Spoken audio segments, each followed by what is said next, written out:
Chapter 6. 195. Sonorous Silver Bell. When morning came, Sonny was sitting on the floor with a wild look on his bestial face, his black, coarse hair in a mess.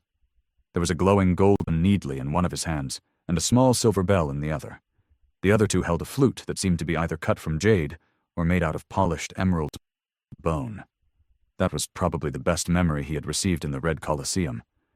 But right now, Sonny couldn't care about the flute any less. Instead, all his attention was concentrated on the small bell. Holding his breath, Sonny raised and shook it. However, instead of the clear ringing that would be heard from kilometers away, all he heard was a barely audible, melodious whisper. A wild grin slowly appeared on his face, illuminating his face. I've done it. I really did. Barely containing his excitement, Sonny summoned the runes and read the description of the bell. Memory, silver bell. Memory rank, dormant. Memory tier, 2. Memory description. A small memento of a long-lost home, which once brought its owner comfort and joy. Its clear ringing can be heard from miles away. Memory enchantments, Silver Song, sonorous. Silver Song. Enchantment description. The ringing of this bell is not overly loud, but can be heard across a vast distance. Sonorous. Enchantment description. The owner can decide how loud this bell will ring. Sonny's eyes glistened with joy. Of course, these two enchantments were not that powerful. However, that did not matter. What mattered was the fact that there were now 2 of them, despite that there had only been one before. He had finally managed to successfully copy and transplant an enchantment, albeit a simple one. He had studied the emerald bone flute, painstakingly recreated the weave of the sonorous enchantment, and integrated it into the weave of the silver bell, without destroying it. He had done it. He added a new enchantment to a memory. Failing to wipe the wide grin from his face, Sonny looked beneath the surface of the small bell. Now, its spell weave looked very different. Where there had once only been strings of ethereal light, now there were black strings made of shadows as well. The 2 types of strings were intricately intertwined to create a complicated and yet harmonious pattern. More than that, the pattern of the silver bell used to have only one glowing ember that served as a nexus for the ethereal threads. But now, there were 2. Knowing that an additional enchantment would require a more powerful foundation, Sonny had used one of the soul shards in his possession to create a new anchor. All of this had only been possible because of his new insight into the structure of weaves. Knowing that the name of a memory was integral to its spell weave allowed Sonny to see the pattern as a whole, and so he was finally able to change it without destroying the thing entirely. Of course, he was still unable to even think about creating an enchantment of his own. But taking an already existing enchantment pattern and transplanting it into a different memory was not outside of the realm of possibility for him anymore. Granted, it was not an easy process.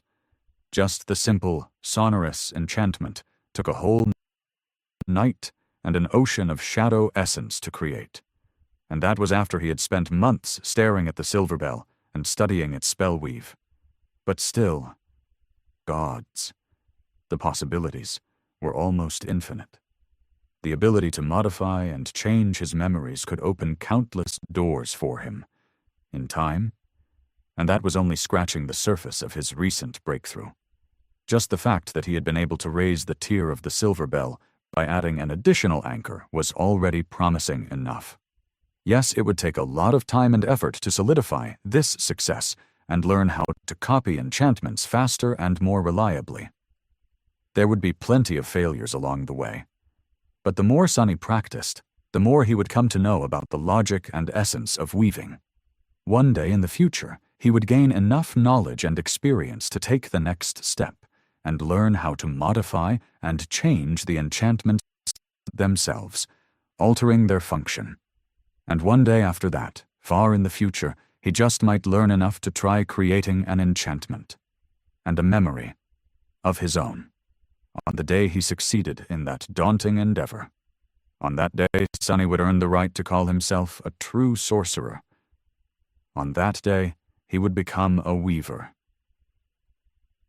Much later, Sonny emerged from his room, stared at the bright sun with a dissatisfied expression, yawned, and walked toward the spot where he and Kai usually practiced archery. His friend was already there, wearing his charred wooden mask. There was a bow in his hands, and a quiver of arrows by his feet. Noticing the four-armed demon, Kai turned his head and waved, greeting him. "Good morning." Sonny rubbed his face, then revealed his sharp fangs in a frightening smile. "What's good about it?" "Ah, doesn't matter. Shall we start?"